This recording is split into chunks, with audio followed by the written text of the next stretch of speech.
obrigada por estarem aqui. É um prazer gigantesco fazer esse podcast, né, com grandes lojistas. E eu quero começar esse podcast com vocês, além de se apresentar, dizer o nome e o que faz, qual é a região onde está a loja de vocês. Glênio. Meu nome é Glênio Júnior, sou presidente da Soveng, Associação de Vendedores de Veículos no estado de Minas. Estou como presidente há mais de 10 anos, sexto mandato, e represento todas as lojas, né, inclusive grupos concessionários na área de seminovos. Tá bom. Eu sou Fábio Santana, sou presidente do Sinvep, que é o Sindicato de Logística do Estado da Paraíba. Aí estou lá no segundo mandato e a gente também participa da diretoria da Fenalto desde 4 anos atrás. Bom, meu nome é Everton Fernandes, presidente do Sindicato dos Revendedores do Estado do Ceará. E meu ramo, além de ser no setor automotivo com revenda, mas quem toca hoje é meu filho, a revenda, faço parte da sociedade, mas meu foco hoje é em auto shoppings e sou também vice-presidente do Enilson aqui na Fenalto. Meu nome é Pedro Figueiredo, eu sou do Rio de Janeiro, da cidade de Niterói, e eu represento a Facilicar, uma consultoria automotiva, e trabalho no segmento há 35 anos e faço sempre questão de estar aqui pela Fenalto, porque a gente aqui vai sabendo das novidades, e eu agradeço sempre a todos os colegas que vêm, e a gente sempre troca muita informação, network, acho muito legal. Meu nome é Leonardo Meirinho, eu estou presidente da Alverge e da SEMA, os dois do Rio de Janeiro.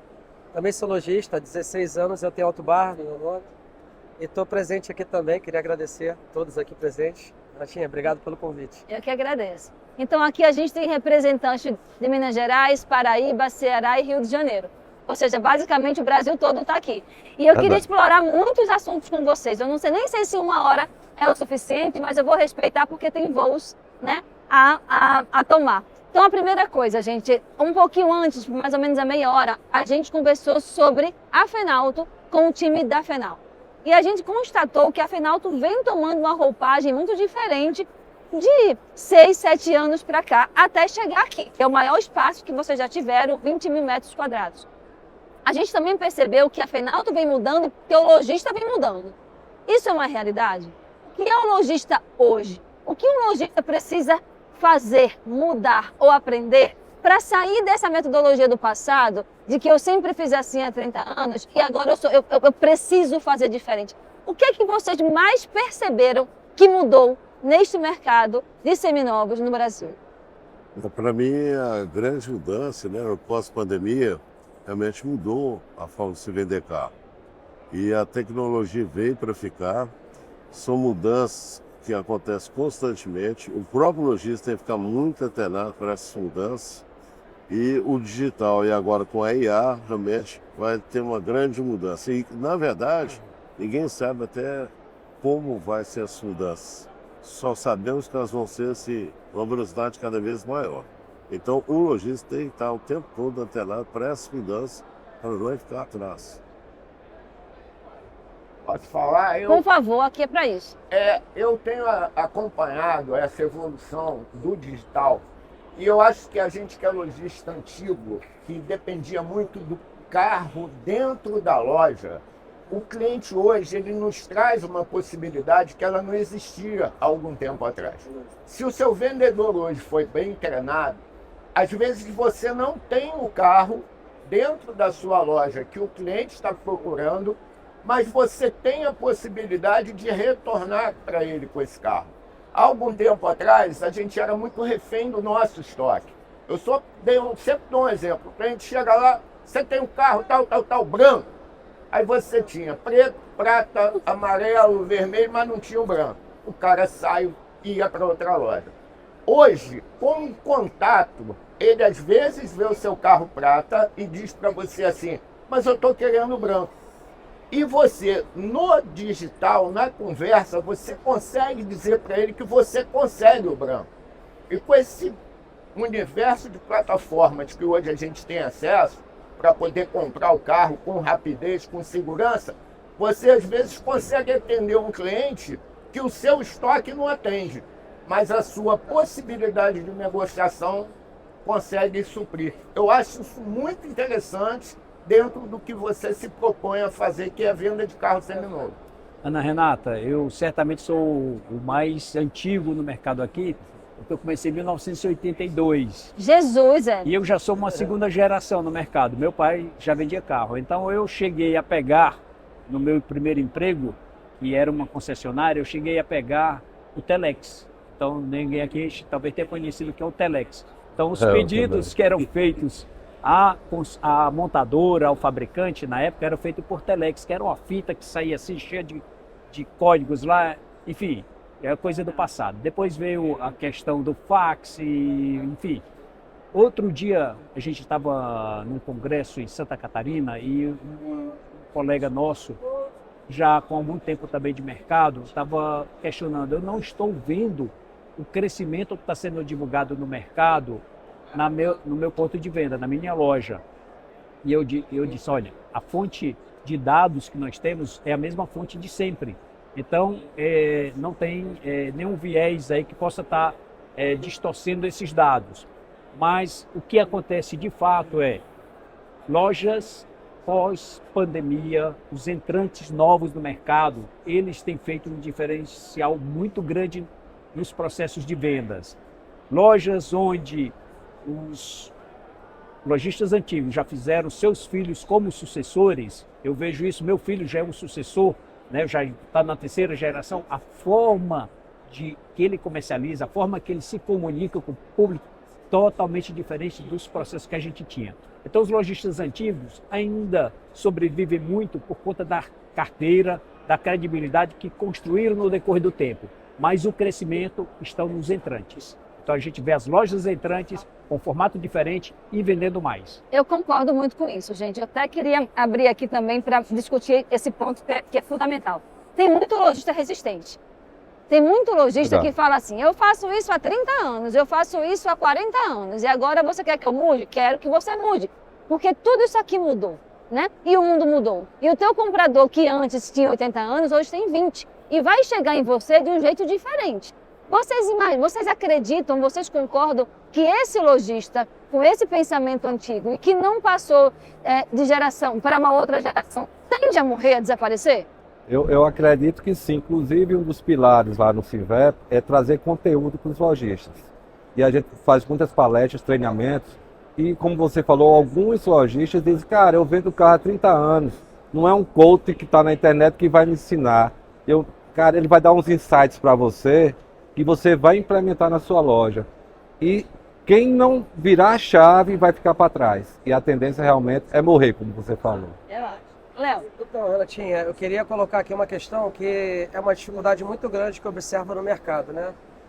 A grande parte dos lojistas, eles ainda trabalham no modelo antigo, porque a mão de obra, ela ainda não se especializou o suficiente para atender a demanda nova. O que acontece?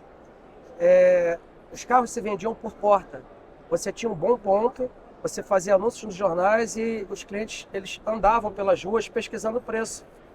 E era normal você ter vendedores nas portas da loja e uma equipe no telefone. E assim se dava a venda de carros, no presencial. Sim. Pessoas andando na calçada e vendedores atendendo. Essa equipe que estava na calçada hoje, ela precisa migrar para um computador e trabalhar o lead. Concordo. Só que as empresas não têm tecnologia suficiente, não têm ainda a consciência de tratar leads. Falta mão de obra.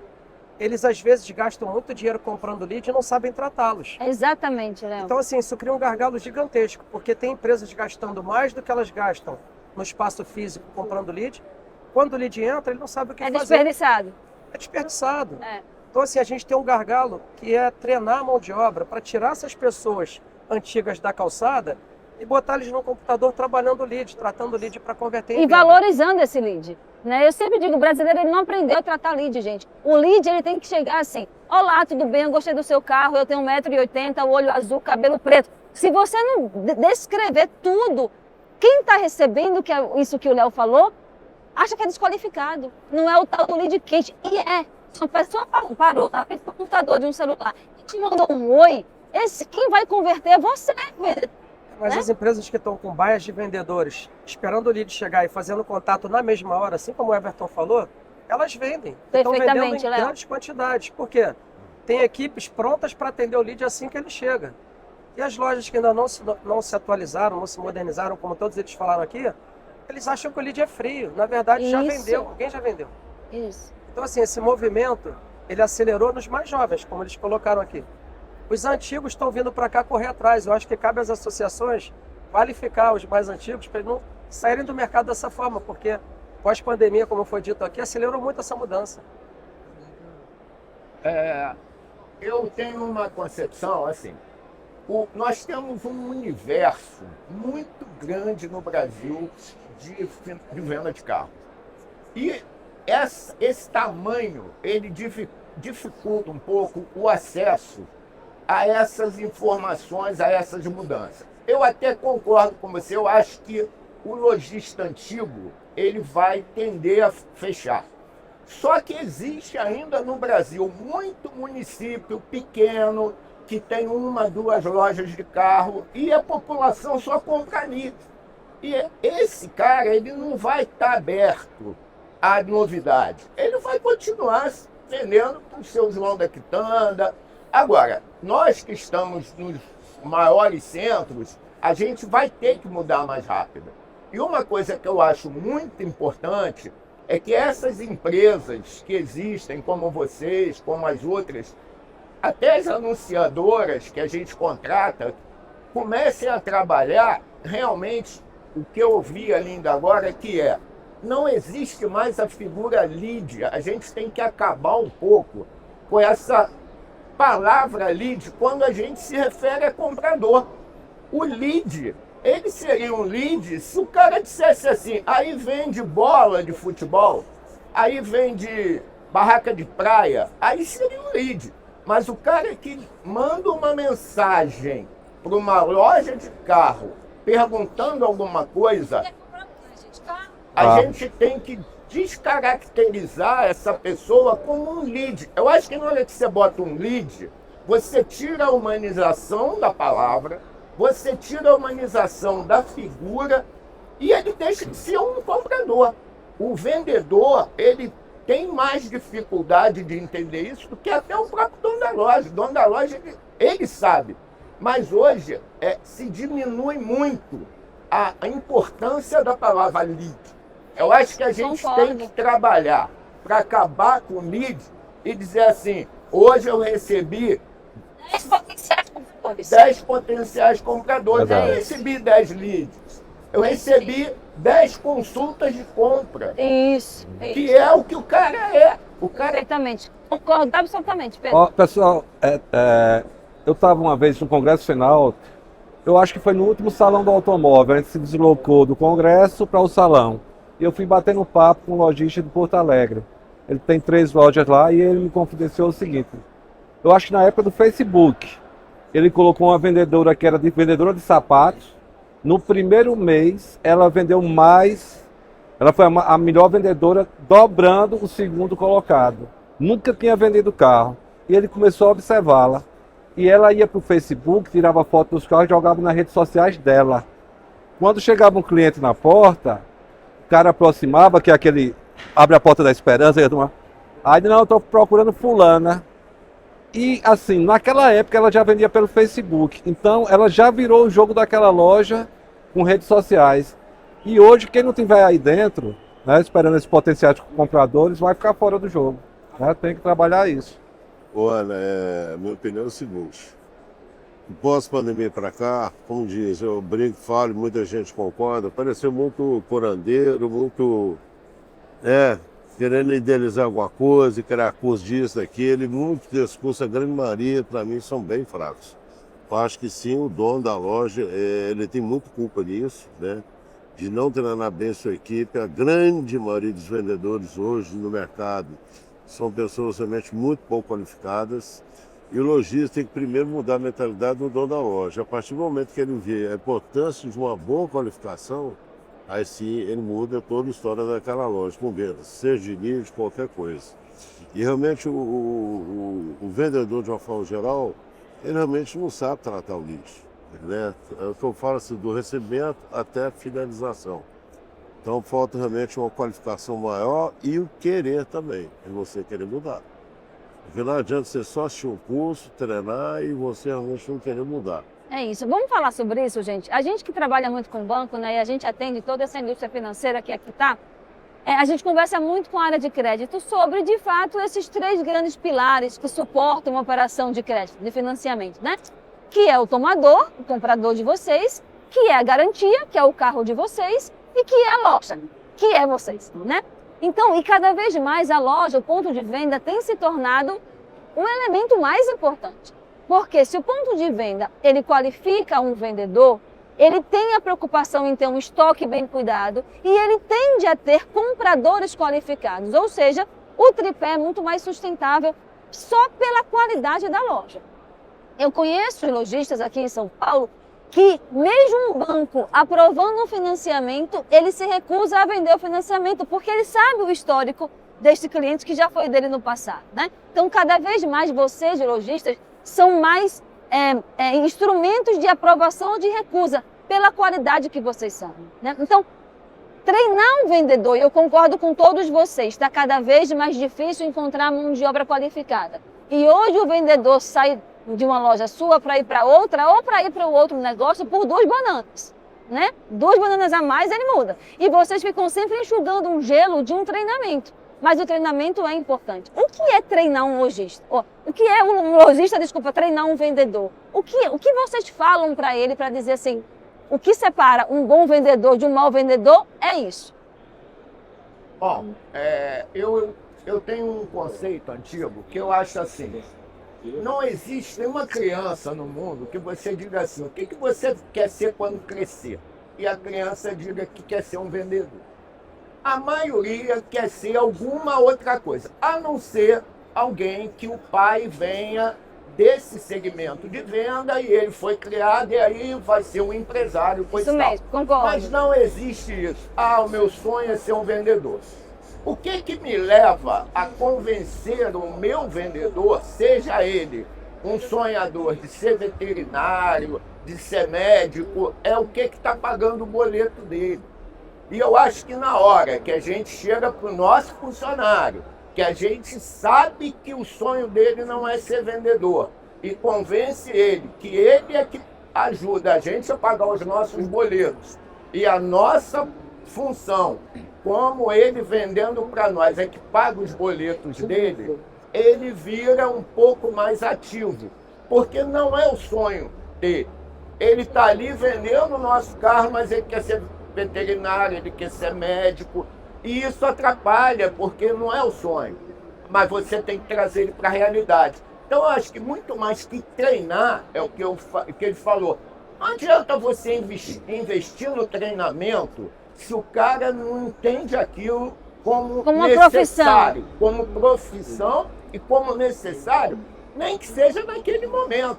Tudo bem, daqui a 5 anos ele é médico, que bom que eu ajudei ele a ser médico. Vou dar um exemplo rápido aqui, eu falo pra caramba. Um dos momentos mais graves que me impactou mais na minha vida foi quando eu fui no casamento de um funcionário meu. E aí a esposa dele veio me agradecer, dizer que estava planejando ter 2 filhos, 3 filhos. Aquilo me deu um nervoso, que eu falei assim, o cara está planejando a vida dele em cima do meu negócio. E olha a responsabilidade. E eu acho que a gente tem que jogar o contrário também.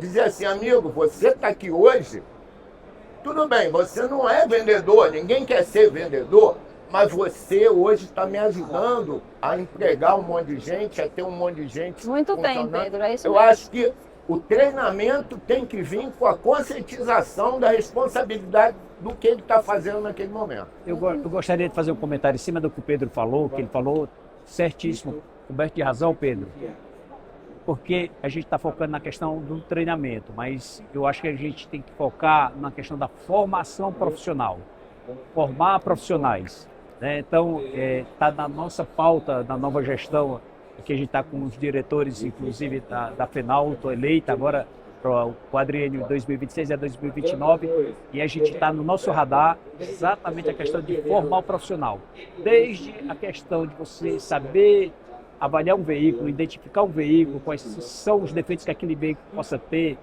precificar o valor daquele bem e treinar realmente etapa por etapa, Pô, um legal. processo de formação, A gente está desenvolvendo isso também lá no Ceará, a nível de FENABRAVE e Sindivel, que é o Sindicato dos Revendedores de Veículos Seminovos.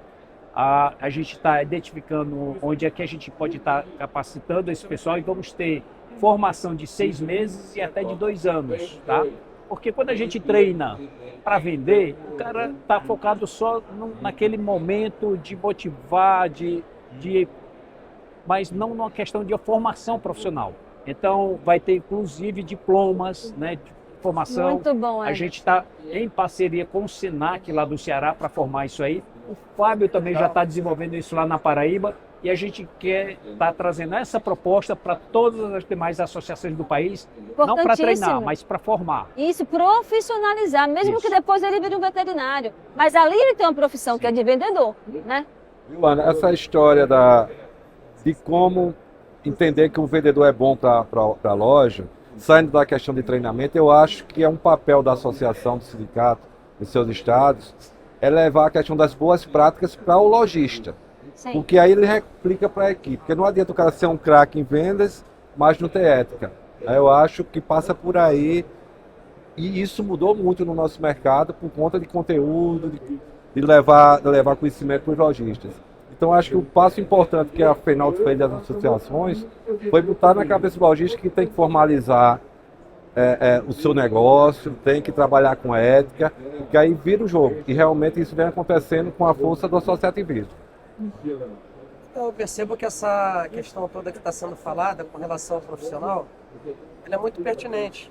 E ocorre um detalhe que o lojista, né, o dono da empresa, o dono do CNPJ, ele precisa despertar para essa consciência que ele também precisa conhecer o modelo. Tem alguns que querem trazer uma pessoa que já conhece, empregá-lo e que ele toque o negócio sozinho.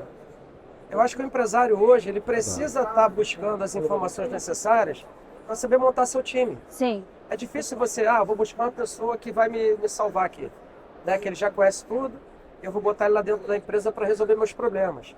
Ele traz a equipe dele, a pessoa tem pouco domínio sobre o que está acontecendo, porque ele não tem conhecimento. Então, eu acho que quando a gente, como associação, o que o Everton falou está perfeito. Você ofertar conhecimento para que o empresário possa buscar conhecimento e para ele possa montar uma empresa baseada em valores. Sim. Né? Montar uma equipe. Formar profissionais, como ele falou, para que as pessoas façam sentido trabalhar naquela empresa, mas precisa ter um cabeça ali. A empresa ela precisa de uma pessoa que saiba o que ele está fazendo, saiba o que ele quer buscar. Se a pessoa não sabe, qualquer resultado é resultado. Eu acho que a empresa precisa ter metas, precisa ter processos, precisa ter alguém raciocinando por isso. Sim. Então, acho que assim, o empresário, né, ele precisa buscar esse conhecimento, precisa buscar o profissional, formar o profissional e fazer sentido, né, na empresa, as pessoas trabalharem. Então, eu acho que as associações, elas hoje estão muito mais fortes, né? Isso é mérito da FENALT, né? Enilson foi um craque, ele aproximou as empresas das associações. Everton agora é um cara aqui ali do balcão mesmo, né? Como a gente fala, compra e vende carro ali, um cara que vai ajudar muito, vai tracionar muito. Eu acho que tudo isso acaba espelhando esse movimento que a FENALT nos proporciona de formalização, de processo, de trabalhar na linha certa. Ele é um movimento que se espelha para as associações e as associações acabam espelhando para o associado. Esse movimento na ponta ele busca a formalização e um profissionalismo maior para o mercado. Perfeito. E meninas, me fale uma coisa, vocês como presidentes de associação, vocês têm seus associados, né? E a gente sabe que se associar é uma demonstração dessa vontade de mudança, dessa conscientização. E tem muitos também que não se associam porque a pergunta é, o que eu vou ganhar com isso? Né? E aí, o que vocês dizem para este camarada que acha que se associar é uma despesa e não uma colaboração para a sua própria loja?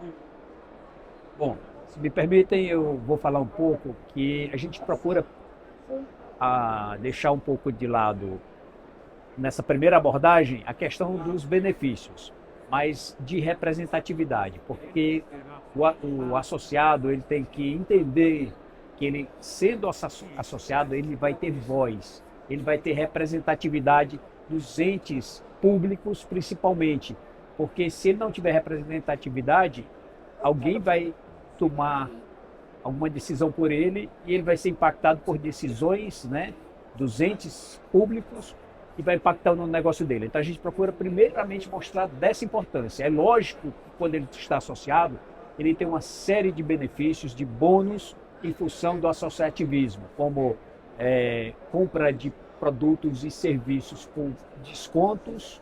Ele tem uma série de outros benefícios, como assessoria jurídica e contábil para o negócio dele. Ele tem uma outra série de benefícios de produtos, como linhas telefônicas com preços diferenciados ou planos de saúde. Mas o mais importante é deixar claro para ele que ele vai ter uma entidade que vai representar os interesses dele. Ele vai ser ouvido. Públicos, e vai ser ouvido. É isso. E aí, meninos, a gente está aqui na FENALTO. A FENALTO é o congresso do lojista independente, ou seja, do carro usado, do carro seminovo. Vamos começar a falar sobre isso, então. A gente é um mercado de carros usados, né? Quase 16 milhões deve ser esse ano, certo? Confere? Talvez a gente até ultrapasse. 18 milhões. Agora aposta 18? 18. 18 milhões. Qual é a escolha do carro usado? Quando eu vou comprar o meu carro, seja o primeiro, não seja o primeiro, o que me faz escolher um seminovo e não um zero? Primeiro, o meu ponto de vista é que o carro zero se tornou muito caro. Tem se tornado caro, né? Então, isso afastou muito um perfil de comprador que no passado era muito grande. Nesse meio tempo também acabou-se, entre aspas, com o carro popular, né? Que tinha um volume de venda muito grande. Então, quando o particular hoje, o consumidor, ele vai analisar a questão de custo-benefício, a opção realmente por carro seminovo usado, ele tem sido cada vez maior na preferência. Principalmente em Minas, por exemplo, tem um dado assim que, ao mesmo tempo que eu estou, alegrou, mas o mercado com carro até 3 anos de uso, que a gente chama de seminovo, nos últimos 2 meses cresceu quase 70% a procura. Então é um número assim, realmente muito significativo, nunca chegamos no patamar desse. Então você mostra o quê? Que realmente a pessoa, a hora que está olhando, um zero mesmo. Ele faz as contas, e porque a taxa de financiamento, quando vai financiar, por exemplo, olha, é praticamente igual quando você tem um bom score. Então ele acaba fazendo essa opção, porque é um carro que já tem preço, tem que PVA pago os impostos, a garantia, muito hoje, grande parte, já 3 a 5 anos de garantia, então se torna muito mais atrativo. O carro usado, por isso que existe esse volume crescente de vendas de carro usado a cada ano. Falando lá na Paraíba, a gente até outubro cresceu 34% na venda de seminovos. Então, assim, um crescimento absurdo. E é o que o Guilherme falou, a questão é o custo-benefício. Você desceu a rampa de um carro zero, daqui a um mês é usado. Então o cara hoje compra um seminovo que é 5 anos de garantia, até mais. Né? Tem montadoras por aí que estão dando 10 anos de garantia. Então você compra um seminovo com 2 anos de uso, que ele vai ter 7 anos de garantia da fábrica. Então praticamente com o mesmo benefício do carro zero. E o custo-benefício é a palavra certa. Né? Você pega um carro seminovo mais completo, com mais conforto, por o preço de um de entrada zero. Aí você tem um carro de melhor qualidade. Eu imagino uma coisa assim, eu acho que hoje está muito mais fácil de você ter essa definição. Como ele falou, a gente hoje não tem carro barato, novo, zero. Há anos atrás você tinha o que o pessoal chamava de pé de boi, e aí você comprava um carro zero que não tinha nada. Carro pelado, tem nem direção. E aí o cara tinha 40 mil, ele tinha opção de comprar um carro zero. Eu acho que o que é muito relevante no nosso segmento de usado é que nós temos carros para qualquer bolso. O cara tem 40 mil, a gente consegue vender para ele. Ele tem 80 mil, a gente vende para ele. Agora, se ele tiver 100 mil, ele não compra carro zero, não. Então, o nosso mercado ele é muito perene nessa progressão. A gente consegue atender o cara que tem 300 mil e quer um carro top, e o cara que quer 40 e tem 40 e quer andar de carro. E esse aumento do carro zero e mais essa extensão de garantia, a melhora da qualidade, trouxe o seminovo, muito novo, para um patamar de carro zero. Hoje, se você tiver um carro com 2 anos de uso, ele está na garantia de fábrica, ele está com tudo funcionando, ele é completo, E isso ajuda muito na hora de negociar o seminovo ou quase zero, Sim. né? Se a gente quiser chamar assim. Eu acho que esse é o segredo do nosso sucesso. A gente tem carro para todo bolso. Ana Renata, a gente tem carro para todo bolso, mas tem um lado que me preocupa muito, que é a questão da relação oferta-demanda. Os carros que nós vendemos hoje como usados, carros de 5 anos de uso, são carros que foram vendidos novos em 2020, no ano de pandemia. Então, se você quiser comprar um carro hoje com 5 anos de uso, a frota circulante desse carro no país todo é de menos de 2 milhões de veículos, 1 milhão e 800 aproximadamente. Se você procurar um carro 2015, 2014, essa frota vai para 3 milhões e meio de veículos.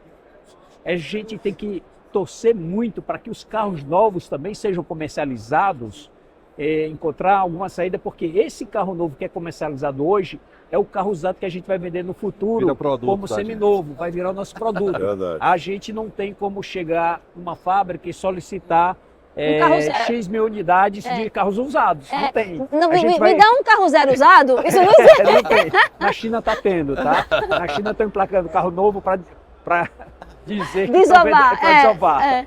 Mas, tirando essa exceção, a gente precisa realmente que haja um equilíbrio no mercado, que os carros novos passem a vender com um certo equilíbrio.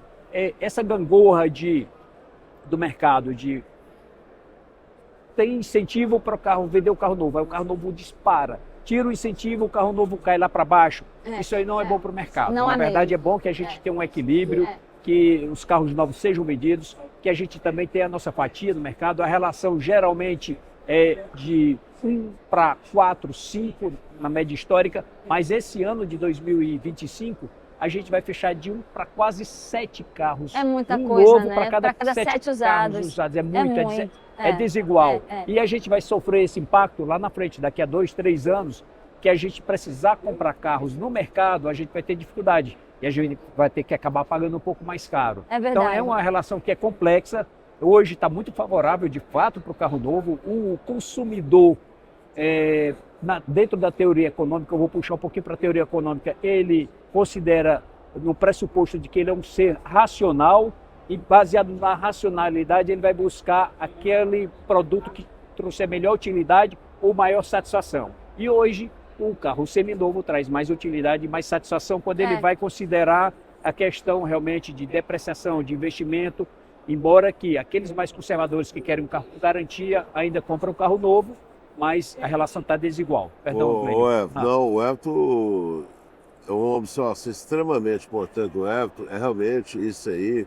A gente tem que torcer muito, né? O governo, inclusive federal, tem que tomar uma atitude quanto a isso, é de criar algum tipo de incentivo para a venda do zero, porque esse carro aí, essa proporção aí histórica de 1 para 4, e agora vai fechar então de 1 para 7, isso aí pode acontecer com o desabastecimento das lojas, principalmente nos carros mais seminovos. Sim. Então isso é preocupante, porque isso aí pode fazer uma curva invertida, ele pode cair o número de vendas no futuro, seminovos usados. E até encarecer o usado, né? E carece ser usado também, em contrapartida disso. Você tocou num ponto muito importante. Desculpa, Léo, pode ir? Não, eu queria só completar aqui o que eles falaram. Eu também estou percebendo um pouco, né? Após pandemia houve uma questão de demanda muito conturbada, né? A gente participou disso, a gente viu a questão dos eletrônicos estavam no mercado, a indústria automotiva ela se reorganizou, tirou os populares de linha. Então, assim, houve uma oferta menor de carros mais baratos e isso levou o consumidor a buscar o seminovo. Mas o pós-pandemia também, ele trouxe uma mudança que eu acho muito, assim, ela foi bem maior com relação à decisão de compra. Essa parte de eletrificados, né, que começou a surgir muito forte no pós-pandemia, ela começou a criar uma dúvida no consumidor do que comprar. E a pessoa, por ser às vezes um pouco mais conservadora, ele não sabia se ele ia para o elétrico, se ele ia para o híbrido, se ele ficava no combustível líquido. E aí, talvez, algumas pessoas elas começaram a pesquisar mais antes de comprar. O preço do seminovo, ele acabou seduzindo algumas pessoas, o do zero acabou afastando. Mas eu acho que ainda tem uma dúvida na cabeça do consumidor do que comprar, né? Então, o elétrico, que seria uma decisão dele, ficou mais alto. é importado, não tem Isso. montadora no país. Eu acho que esse ano de 2024, 2025, o ano que vem também, a gente precisa trabalhar muito a cabeça do consumidor com informação do que ele pode comprar, porque realmente, como o Everton falou, é complicado você não ter uma relação onde o zero venda, para a gente ter seminovo para trabalhar depois. Sim. E lembrando que os seminovos também, eles estão concentrando metade da frota na mão de grandes grupos locadoras, que hoje estão endurecendo o jogo para repassar para a gente. Então, assim, não está fácil captar carro. O lojista hoje está trabalhando com carros de 4 anos para baixo. Isso dá muita manutenção. A garantia disso também complica, o pós-venda disso não é legal.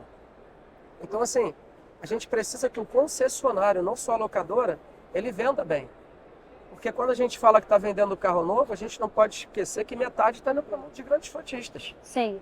Não é concessionária que recebe um seminovo e repassa para a gente. Sim. São locadoras que têm lojas de compra e venda de carro que não vão repassar para a gente. Isso, perfeito. Ou seja, estão nos afastando do mercado por duas maneiras. Uma porque a venda de carro zero está diminuindo e outra porque grande parte dessa fatia de zero vai para a locadora que revende para o cliente final depois. Diretamente. É. Então, essa é uma questão bem complicada. Então, eu queria só deixar esse ponto que a gente precisa conscientizar o comprador do que comprar, se é elétrico, é híbrido, combustível líquido, e de fortalecer a venda, como o Everton colocou, o Glênio também aqui, todos colocaram, das concessionárias.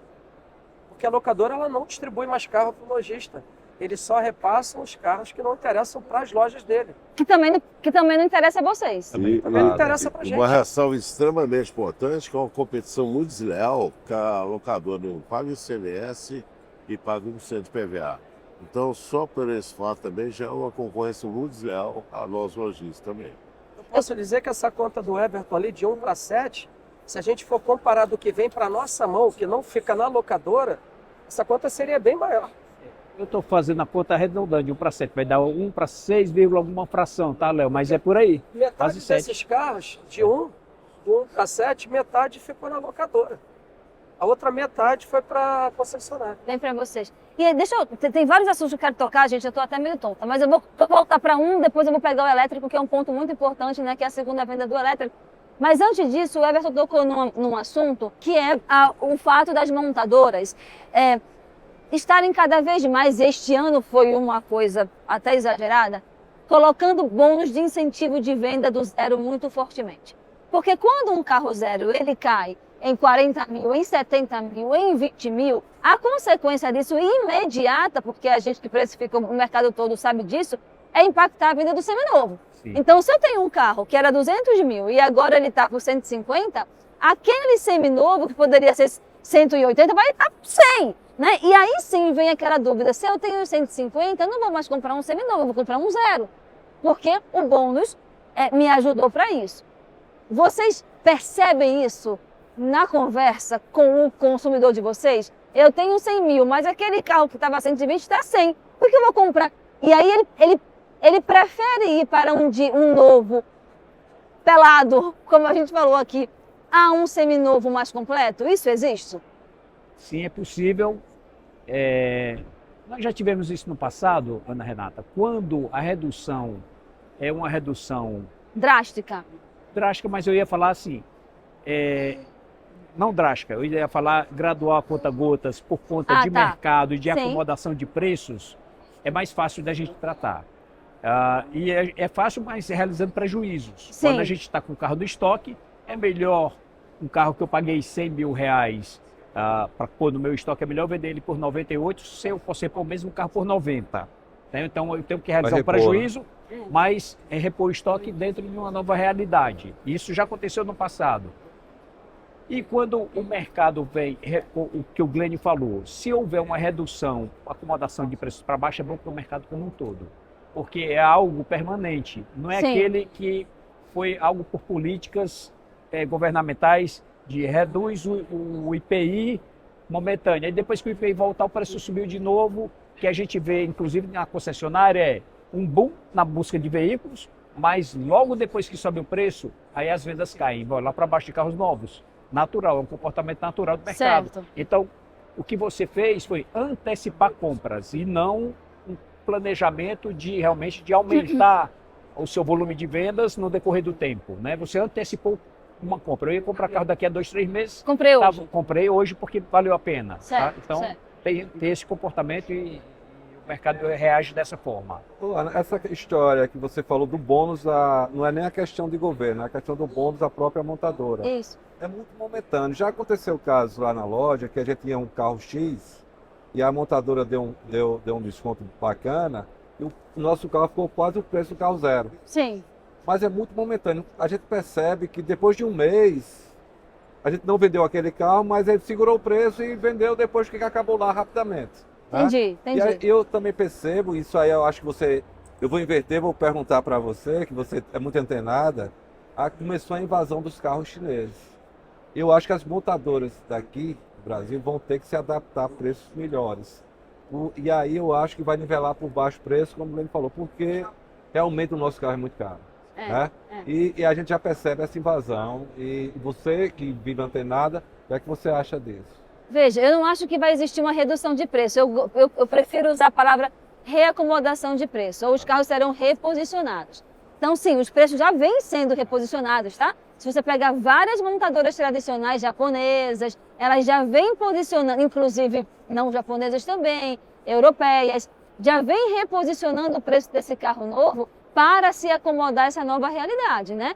Eu sempre falo que quanto mais concorrência, melhor. O catálogo brasileiro de carros era muito pobre, se comparado a um país como os Estados Unidos, como a própria Europa, né, como um todo. Então a gente vem, na verdade, tendo carro para mais gostos e bolsos. E isso é ótimo, né? Mas um reposicionamento daquele produto, daquele veículo, em relação aos novos entrantes, isso já vem acontecendo. E aí eu vou pegar por favor, Glenn, vai. Não, é interessante, né? Desde que me entendo por gente, sempre as fábricas, elas dão bonificação.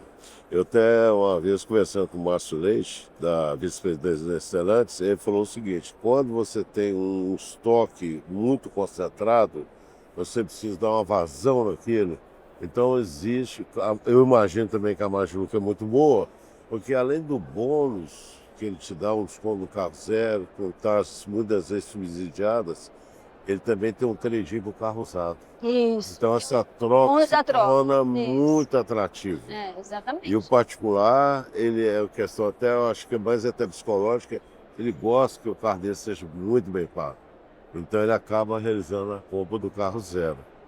E realmente você falou também uma grande verdade, o carro usado no Brasil ele é caro. Então essa recomendação de preço, eu acredito que aí em pouco tempo ela vai começar a se adequar aos preços de uma forma melhor, que é caro ainda, muito caro ainda. Vamos, por favor. Percebo, só para concluir aqui, Renatinha, essa mudança, né, que você comentou, o Fábio também colocou das montadoras, né? Eu estou percebendo um reposicionamento a nível global, né? Porque hoje a produção de carros na China ela é muito grande e o mercado consumidor deles proporciona muita escala. 1/3 dos carros vendidos no mundo são comprados por chineses, dentro da China. Então lá se construíram muitas fábricas, muitas marcas. E nessa produção em escala, eles conseguem baratear o produto, né? A ponto do mercado europeu não ter essa mesma condição de concorrer com eles. Então assim, eu percebo que algumas marcas elas estão sofrendo dificuldades grandes de continuar com a linha que eles têm. Sim. Eles vão ter que se reposicionar a ponto de não perder mercado, né? Porque o mercado europeu é grande, mas não é como o chinês. O mercado americano é muito grande, mas também não é como o chinês. Mas o mercado chinês, tá, Léo, tem um excedente hoje de produção em relação à demanda. Tem um excedente aí de uns 3 milhões ou mais e não está conseguindo também ainda atender. Não, mas o custo deles é mais baixo. E aí você vê, tá sobrando carro, vamos falar dessa forma. Tá. E o chinês ele tem uma condição de entregar esse carro mais barato porque eles conseguem produzir com preço menor, porque eles produzem em quantidades maiores. Então outras montadoras estão dever de casa. Eu acho que elas vão ter que se reagrupar, fazer algum tipo de movimento para não sofrer esse tipo de perda de resultado. Porque quando uma fábrica consegue produzir com um custo mais baixo, ele oferta para o consumidor final com preço mais baixo. Sim. Só que aqui no Brasil, por exemplo, eu acredito que em outros países, a gente tem um receio dessas fábricas que entram e saem depois. Isso já aconteceu no passado, movimentos vai acontecer de entrar mais e sair. ainda, viu, Léo? A previsão é que aconteça mais por conta, hoje na China tem mais de 120, 130 revendas ou montadoras. Montadoras, mas Montadoras. caras se desdobram ainda em mais de 300. Que se desdobram mais Porque de 300. umas são várias. E alguns estudiosos do mercado lá estão dizendo que mais de 100 quebra. Pois é, aí você Mais de 100 percebe assim, quebra. quem vai estar com essa marca que vai quebrar? O consumidor ele fica muito confuso. Por quê? O carro vem mais barato, vem cheio de tecnologia, mas eu arrisco isso, não sei se vai permanecer no país. Isso é Ou eu perfeito, pago Léo. mais caro que não tá me atendendo. Então, assim, ele fica entre ficar preso às marcas tradicionais que não conseguem mais entregar o que ele precisa, Exato. ou correr um risco de um carro que ele não sabe se vai ter Que ele depois. desconhece ainda o histórico, né? O futuro Tá dele. confuso, tá Tá confuso. Eu queria entrar bem nisso, Léo. Segura isso aí, porque isso é importantíssimo. A gente sabe que o brasileiro ele é adepto de tecnologia. Né? Tudo que é lançado aqui, haja vista o WhatsApp, que o WhatsApp é, de fato, o país mais usado no Brasil. Né? Eu que lido com gringo, os gringos muitas vezes têm que baixar o WhatsApp para falar comigo, porque eles não usam o WhatsApp. O SMS ainda é muito forte lá fora. E isso significa que o brasileiro ele é adepto à tecnologia. E, ao mesmo tempo, esses carros com muita tecnologia, chineses, vamos chamar de chineses, porque são chineses mesmo, eles, que eu brinco, né, chamo carinhosamente, de carros alegóricos. Né? Tem muita alegoria. Né? E pisca aqui, pisca lá e gira a tela. E caiu no gosto brasileiro. Caiu. Mas aí vem essa dúvida. Compro. É confiável? E daqui a 1, 2, 5 anos? Eu prefiro, abro mão dessa tecnologia para algo que eu já conheço, porque historicamente já foi a marca que eu usei. Vocês percebem essas perguntas e dúvidas na ponta? E aí pode continuar, Léo. Então, eu percebo. Por quê? A gente já viu 2 ou 3 ondas dessa de montadoras chinesas se instalarem no país, abrir rede de concessionárias e depois saírem novamente, né? Porque houve mudanças na política, na regra comercial entre eles, e o consumidor paga essa conta no final. Então, assim, tem marcas que são sólidas e o consumidor já tem isso na cabeça quais são, mas hoje é muito sedutor para se trocar de marca, porque eles conseguem embalar um produto muito bem feito, com preço muito bacana. Mas existe no conservador essa dúvida. E depois o que eu faço com esse carro? Vai ter montadora, não vai ter montadora? O mercado vai me dar liquidez ou eu vou ficar com esse prejuízo sozinho? Até para quem hoje vai montar uma bandeira, quantos de nós aqui já não temos amigos que montaram concessionárias de marcas chinesas, né, vamos falar dessa forma, e depois faliram porque a marca foi embora e eles ficaram sem ter o que vender. Então, assim, eu acho que está no ponto da gente entender bem esse jogo, né? Eu acho que essa nova onda chinesa ela veio mais forte. O Fábio está me falando aqui que já tem um estudo que algumas marcas podem não sobreviver, mas é entender quem realmente vai fazer um jogo de longo prazo, para não... Mas aí a pergunta é o seguinte, Léo, para a mesa. É a mesma chinesa? Esses carros que você tem razão, que já vieram em ondas passadas e que está vindo agora, é o mesmo produto? Eu acho que eu vou começar respondendo, porque eu já vendi carro chinês quando era o carro chinês, aquele que o cara olhava e dizia chinês. Hoje você olha para um carro chinês, parece um carro importado europeu, quando você entra. Eu tenho um conceito muito particular que continua de coisa cultural. O brasileiro, nós somos um povo pobre e o carro para o brasileiro é bem. O carro para o chinês é produto. E nós que somos revendas de veículos usados, nós é que vamos ensinar a esse pessoal se é bom comprar o carro chinês ou não. Porque eu tenho visto aqui, a gente tem que ter muito cuidado na precificação do chinês usado. Porque na hora que a gente mostrar para o brasileiro que aquele bem dele, 1 ano depois, vale a metade do que ele pagou, ele não vai querer comprar, não. E a gente não vai estar fazendo maldade, porque o chinês ele vai diminuindo o carro novo dele também. Ele vende por 200, daqui a pouco está vendendo por 180, daqui a pouco... A gente é que não pode errar. A gente que vai ter esse carro como produto daqui a 2, 3 anos, é que vai conseguir mostrar para o atual consumidor se é um bom negócio para ele ou não pagar tecnologia. Porque quem compra iPhone 13 sabe que se ele for daqui 1 ano vender, ele vai arrumar 1/3 do que ele pagou. Tudo bem. Está na cabeça dele esse valor? Mas nós estamos falando uma coisa de 13 mil. Nós vamos estar falando coisas de 250 mil, porque o chinês premium não vende igual o chinês de entrada. Eu acho que o meu conceito é cultural. O brasileiro vai descobrir que vai perder metade do valor do bem. Não é metade do valor do carro. Mas isso é uma realidade? Porque esse é um ponto importante que eu quero jogar para todos vocês. A gente tem esse conceito histórico, né? O carro chinês perde muito valor, que é isso que o Léo trouxe dessas levas passadas que vieram. Mas o carro de hoje, o produto de hoje, tem essa perspectiva? Eu já fui revendedor da Sangron, da Coreia do Sul, né, que era uma motorização Mercedes, e fui Hyundai. Naquela época, realmente, se pedia muito valor, né? Você tinha um Ascent da Hyundai, por exemplo, era um carro difícil de vender, mesmo que era um carro bem difícil de vender, e quando você precisava depois, como usar, você revendê-los, realmente a depreciação era muito alta. Agora, o produto chinês evoluiu muito. Hoje, vamos falar assim, cria-se um conceito de qualidade, de inovação tecnológica. Não deve cair tanto de preço, igual já foi lá no passado, esse é o meu ponto de vista. Mas para escalar o volume no Brasil ainda, tem um caminho um pouco longo a percorrer, principalmente no que diz a questão de infraestrutura. Então o governo tem que fazer um para casa, assim, ou em algum tipo de incentivo, ou parceria público-privada, porque enquanto você não tiver uma escala, né, um país continental igual ao nosso, de infraestrutura, principalmente os carros elétricos. Elétrico, eu estou falando de elétrico. Né? O híbrido bacana, mas o elétrico, ele para escalar um volume maior de venda, primeiramente tem um para casa muito bem feito, que é a questão estrutural. Perfeito.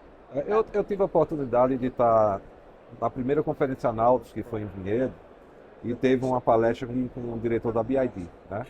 Eu coloquei lá que o grande gargalo do carro elétrico no Brasil é justamente o local de abastecimento. E eu até questionei para eles se eles tinham interesse ou essa percepção de instalar nos corredores, tipo João Pessoa Recife, tipo João Pessoa Natal.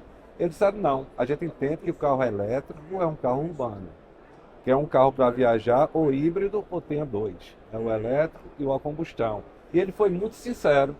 E aí eu questionei a história da bateria, da garantia e da precificação. E eles acreditam que não vai cair tanto como caiu no passado, né? Inclusive, tinha outras pessoas do mercado que também já estavam tendo essa percepção que não é 50% mais a queda no carro desse. E eu vejo também nos nossos clientes que acabou-se aquela história de o carro tal saiu de linha, caiu. Não impacta tanto mais Sim. quanto antes. Sim. Antes, o tipo saiu de linha, né? Que eu sou da época do tipo. Porra, o tipo ia lá para baixo. Hoje, você vê a Ford aí, que saiu os carros, não caiu tanto. O carro muda de nome, ou sai e volta da mesma marca, né? A Ford, que era uma conservadora, saiu do mercado, né? Então pode sair também uma outra que é das antigas, né? Então o mercado é muito dinâmico. E não está impactando tanto não, como era antes. Concordo com eles, com relação a preço, né, e depreciação, até porque não tem a concorrência de outras marcas tradicionais, né? Não tem o mesmo produto para você poder dizer que eu não vou comprar o seu, eu vou comprar o dele. Quando você opta por comprar um carro eletrificado ou um carro híbrido, na grande maioria eles são marcas chinesas, né? Se você tivesse um similar em marcas tradicionais, eu acho que você poderia ter na cabeça do consumidor, não vou comprar o chinês, vou comprar o americano ou o europeu. Nesse caso, se você decidir pela compra, você vai ter que entrar realmente num carro chinês. Eu acho que o que está em jogo agora é realmente a vida desse carro, a vida útil desse carro. Eu fiz um treinamento na BYD, que foi até uma parceria com a Associação de São Paulo, o VESP, e a gente pôde conhecer um pouco da parte técnica, porque até a gente mesmo que trabalha com carro fica na dúvida de como é a durabilidade do carro, se ele realmente agora veio com qualidade, se não veio. E a percepção que eu tenho de quem se debruçar e buscar informação, vai perceber que o produto está melhor. E que como não tem muito concorrente, se a pessoa decidir pelaquela compra, ele vai vir para esse tipo de carro. E me parece que a vida útil dele hoje é bem maior. O produto chinês ele melhorou. Muito, exato. Então eu acho que isso é precificado também na hora que o consumidor vai buscar um seminovo. É isso. Ele vai acabar pagando um preço porque ele está confiando no que ele estudou, nas informações que ele tem. Então eu não vejo assim um risco grande de depreciação, a não ser quando é uma marca assim muito solta. Mas as que estão vindo para o Brasil hoje, elas estão se escorando em grupos grandes. E tem uma solidez, né? Tem uma solidez maior. Me parece que o mercado ele amadureceu um pouco mais também, para que possa receber essas marcas. Tem grupos grandes hoje realmente apostando forte. Eu acho que o jogo dessa vez ele vai ser um pouco diferente. Eu não quero cravar nada, porque as coisas mudam. Mas me parece que dessa vez existe uma linha de longo prazo mais concreta, mais bem definida. Olha, Renata, só uma observação extremamente importante. Todos os grandes grupos chineses que aportaram no Brasil, eles montaram uma rede de credenciamento de funcionários só com grandes grupos. Só com grandes grupos. Mas agora falando do híbrido plug-in e do elétrico, ou seja, que precisa de uma carga, né, elétrica, eu estava conversando com um grande revendedor aqui, lojista independente de São Paulo, estruturadíssimo, um cara nota 10 em relação à gestão de loja, e ele falou, eu hoje não compro carro usado elétrico porque eu nem sequer tenho como alimentar esse carro elétrico. Então eu estou reformando a minha loja para instalar eletropostos, para eu ser capaz de comprar um carro elétrico na troca. Vocês veem isso, vocês estão no Nordeste, né? Nós que somos lá de Riba, sabemos que aqui é uma evolução diferente do Sudeste, mas vocês estão neste patamar de ter que instalar ainda esse eletroposto para poder ser capaz de receber um elétrico na compra, na troca. Em Belo Horizonte, as lojas, vamos falar assim, prêmios, todas hoje já têm ponto de abastecimento. É imprescindível, inclusive, né? Quando você pega o carro na troca, o seminovo elétrico, você tem que dar carga nele também. Exato. E também você oferece também ao seu cliente. Então é mais do que normal, é certo que realmente você tem esse posto de abastecimento na sua estrutura, né, na sua loja. Você já tem isso, Fábio, na tua loja? Lá a gente está em shopping, né? A nossa loja é em shopping e a gente fez uma parceria com um cara que trabalha com esse tipo de negócios. E ele vai instalar agora no nosso shopping, para o público em geral. E para vocês mesmos. mesmos. Para a gente também. Isso. Então, eu acredito que isso vai ser gradativo, né? E vai acontecer. Porque o carro elétrico veio para ficar. Na minha cabeça não tem retorno mais. Alguém tem dúvida? Tem. Mas na minha cabeça veio para ficar. E vai ter que ter infraestrutura para atender esse público. Perfeitamente. Tá? A gente também está em Auto Shopping lá no Ceará e nós já temos ponto realmente de recarga, inclusive gratuita, para atender exatamente a demanda dos lojistas e de clientes. Eu já tenho um pensamento um pouco diferente, vou mais na linha aqui do Pedro, talvez, que ele comentou que o carro para o brasileiro é um bem e me preocupa como é que vai ser o comportamento de preços e dos próprios consumidores quando a vida útil da bateria estiver chegando ao fim ou ele precisar de fazer essa troca porque vai ser um custo mais elevado. Então a gente ainda não tem essa realidade de uma forma muito forte no nosso mercado. Então a gente vai ter que avaliar isso aí mais na frente. De fato, as montadoras chinesas vieram para ficar. Eu só acho que nós não vamos ter um momento de transição energética no setor automotivo, mas de convivência energética. Por muito tempo, eu acho que ainda o carro a combustão vai ser o principal produto, né? E segundo estudos aí, que é só a partir de 2080 para frente é que ele perderia essa liderança na preferência do consumidor. Mas isso aí eu acho que a gente vai poder avaliar depois que tiver uma oferta maior de carros usados com 10 anos de uso, para a gente entender como é que vai ser o comportamento de preço e de demanda por esses veículos. Me permita discordar só de umas coisas. Pois não. De fato, a minha geração, o carro era um bem, era um sonho do menino. O sonho de todo menino era ter um carro. E a gente lavava... Primeiro tirar a CNH. né? Tirar a primeiro carteira. fazer 18 anos. Fazer 18. Depois, a gente lavava o carro lá, todo sábado, empolgado. Nordestino passava é o isso pretinho, mesmo, viu, gente? Era isso. desse jeito. Hoje, a gente vê essa geração que chega, que não vê mais o automóvel como um bem. E quando o seu filho descartar o carro dele, me manda para lá que eu quero. Não. Eu tenho um Brincadeira. amigo que os dois filhos deles são gêmeos, fizeram 18 anos. E eles deu um carrão para os dois. Quero não, pai, eu ando de Uber porque eu fico lá no celular. Eu quero viajar, eu quero ter conhecimento. eles não... Eu acho que está mudando Não, mudou, essa mudou cabeça. de fato, mas Essa ainda turma pensa mais sei lá, em experiências. vem mudando de fato. E não Vem mudando, de tem- fato. Vem mudando, Não, mas ainda é um bem. Não, ainda não, é um que bem. vai ter a transição Não longa, vou dizer que é vai. um bem, é uma reserva de valor. É. O cara ainda tem uma reservazinha ali que ele sabe que tem algum valor. Né? Eu vejo assim, hoje, né, essa questão do elétrico, né? Existe uma questão realmente que a gente tem que fazer um dever de casa, né? Eu tive um elétrico lá na loja, eu chamei o eletricista, ele montou a tomada 220, deu certo. Mas aí quando eu Famosa gambiarra do brasileiro, né, Léo? deu certo. Com T. Mas eu fui lá no treinamento da BID, eles me falaram, olha, se queimasse o carro, perdia a garantia, porque você não instalou um wallbox lá. É. E nem é tão caro, dá para fazer. Eu vi lá que custa em torno de R$2.000 a R$3.000, você monta uma plataforma oficial. Não precisa fazer uma gambiarra como eu fiz lá na loja, mas eu tive que fazer, porque eu botei um elétrico no estoque e tive que fazer.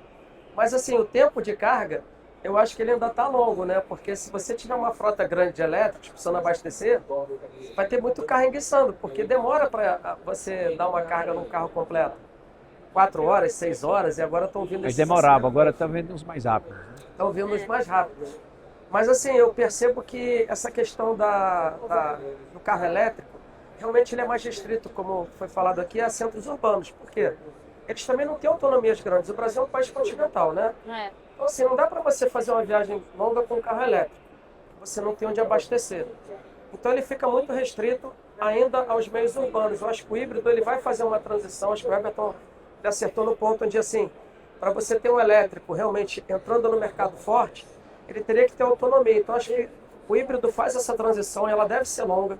Não tem como ser uma transição curta, porque infraestrutura, como o Grêmio colocou, ela demanda investimento, nem todos estão preparados para isso. Eu não sei nem se tem produção de energia elétrica para suportar uma troca de frota muito grande. Eu acho que faria um blackout no país. Se você for imaginar que todos seriam elétricos agora, não teria energia também para entregar, né, a nível nacional. Então, eu acho que isso precisa ser lento. Nem sei se o elétrico vai ser o carro combustível do futuro, mas hoje ele é uma realidade. Mas eu percebo que essa relação ela deve ser de terço.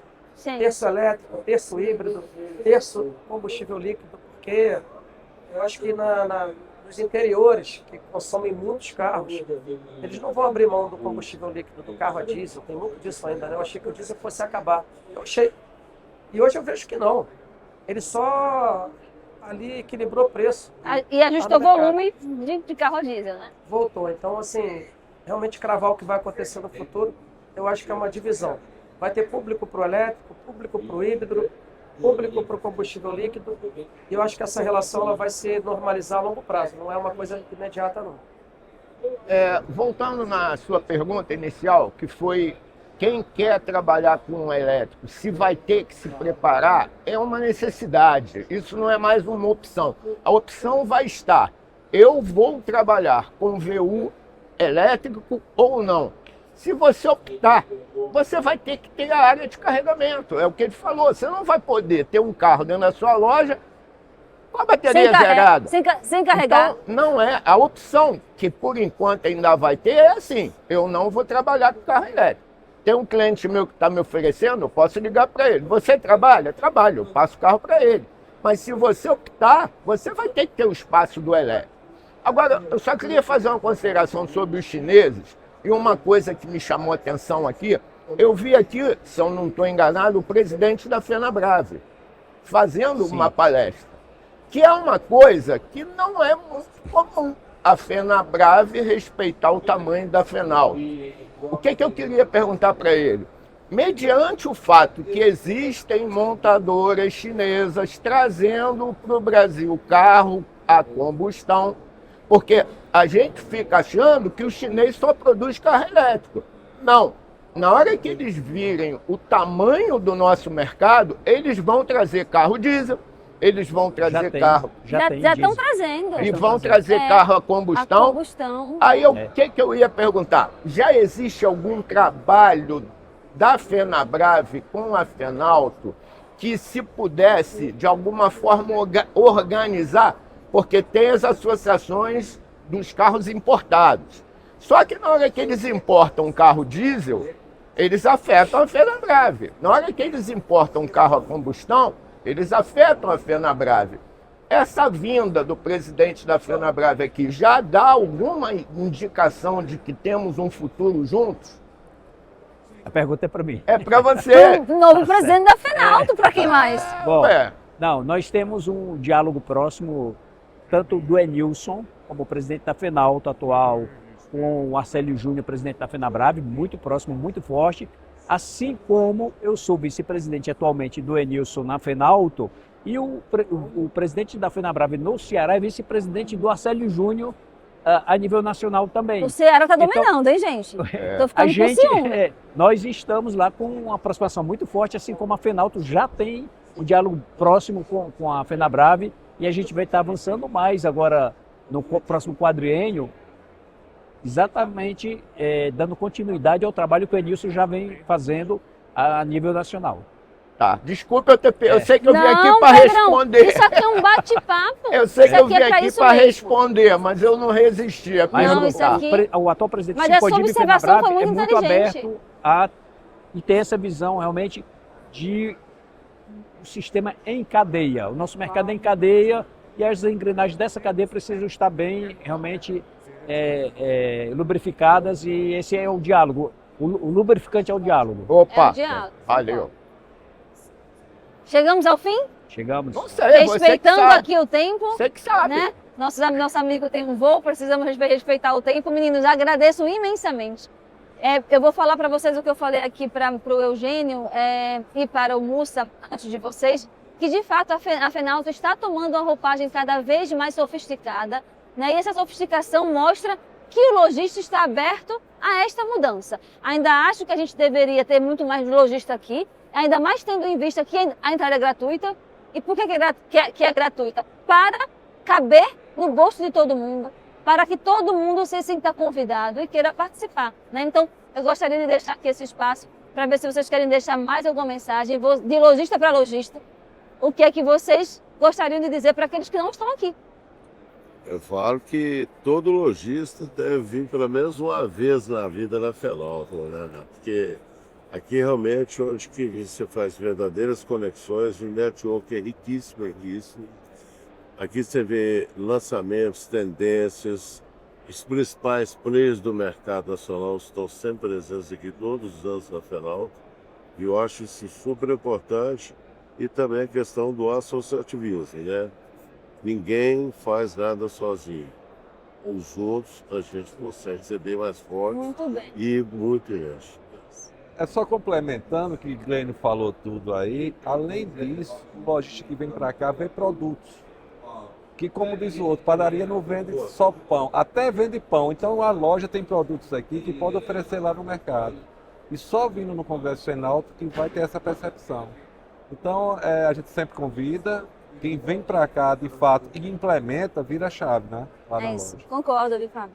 Só reforçando o que o Glênio falou, que se ele vier a primeira vez, vier uma vez, ele não deixa de vir mais, tá, Glênio? Porque Exatamente, Obrigado pela correção. É riquíssimo aqui o nosso ambiente, o nosso congresso. Nós temos os principais players do mercado presentes, os principais fornecedores de produtos e serviços estão aqui no Congresso FENALTO. Mas o mais importante que eu acho aqui não são as palestras, nem os principais players que já estão, são todos e muito importantes. Mas o melhor de tudo é o network, o relacionamento que a gente faz aqui com todo o Brasil. Verdade. No meu caso, eu gostaria de parabenizar todo mundo da associação, que eu acho que é uma missão árdua a gente juntar as pessoas num mesmo objetivo. Eu tenho uma história de vida que eu não vou contar aqui, que vai acabar o ano que vem, mas assim, eu venho de um universo de navio, então é uma coisa que é muito coletiva, porque navio afunda. E a gente precisa saber quem está do lado para segurar a mão, para ver se o cara vai empurrar a gente para baixo ou se ele vai puxar para o bote. Então, essa coisa da coletividade é uma coisa que faz parte da minha vida há muitos anos. Então, assim, eu dou muito parabéns a todos vocês que brigam pelo associativismo, porque não é uma missão fácil, é uma missão complicada. Então, Porque são lojistas ajudando lojistas, né? E isso é uma lindeza de ver, né? Verdade. Só para completar aqui, eu queria agradecer, Renatinha, todos aqui, Everton, Fábio, Glênio, Pedro, Obrigado. E dizer que assim, a missão, né, que eu vejo que a gente tem para o mercado é conscientizar cada lojista que esse lugar naturalmente é o dele. Ele precisa saber que ele é pertencente a esse lugar e que as associações existam para representá-lo, para trazer formalização, para buscar profissionalismo, para que possa ajudar ele no negócio dele. Então, acho que a grande missão nossa é levar essa mensagem para ele se sentir pertencente a esse ambiente aqui. Como todos falaram aqui, depois que ele vier a primeira vez, ele não deixa mais de vir. Não deixa de vir. É muita coisa importante que ele leva para o negócio dele. Parabéns, meninos. Obrigada. Obrigado. E ótimo restinho de congresso, né, para vocês. Parabéns para a Renata Parabéns. também. Renatinha. Obrigado. Arrasaram.